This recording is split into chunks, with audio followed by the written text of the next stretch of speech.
ठीक आहे, आता आपण कटोरी ब्लाऊजसाठी माप घ्यायची. पूर्ण उंची 12.5. ब्लाऊजच्या पाठीमागून पूर्ण उंची घेणे.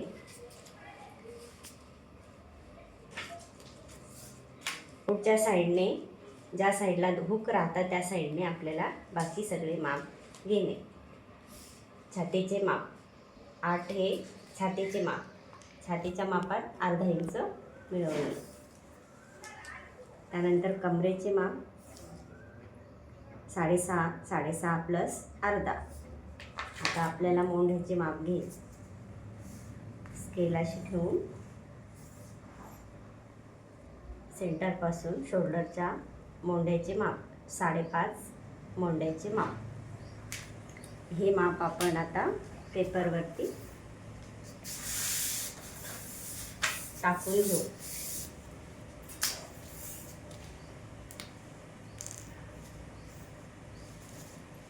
पेपरची डबल घडी करून बंद बाजूने पूर्ण उंचीचे माप टाकले.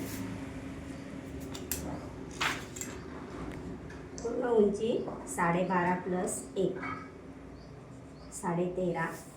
त्यानंतर मोंढ्याचे माप 5.5.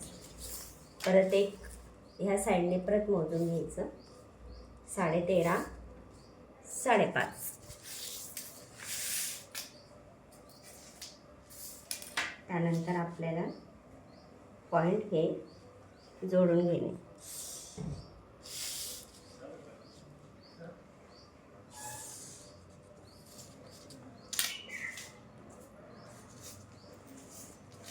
आता इथे गळा रुंदी ही 2.25. शोल्डर इथे 3 इंच. परत ह्या साईडने पण मोजायचं. 2.25 इथे 3 इंच. ह्या रेषा जोडून घ्यायची.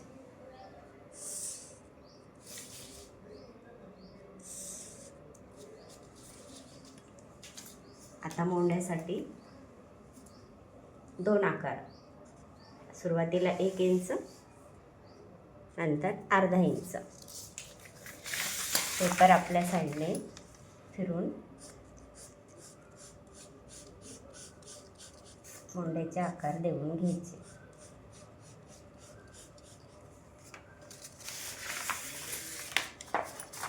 गळ्यासाठी उभ्या रेषेवरती 1 इंच, आडव्या रेषेवरती 1 इंच. गळ्यासाठी खोल भाग आकार देऊन घ्यायचा. आता इथे आपल्याला छातीचे माप टाक. छातीचे माप 8 प्लस अर्धा 8.5.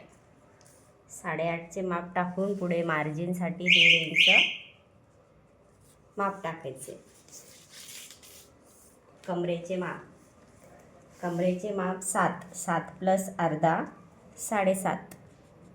पुढे 1.5 इंच शिलाई मार्जिन.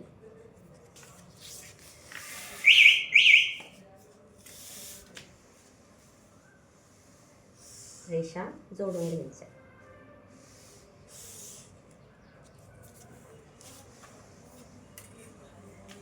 आता इथे क्रॉस पट्टी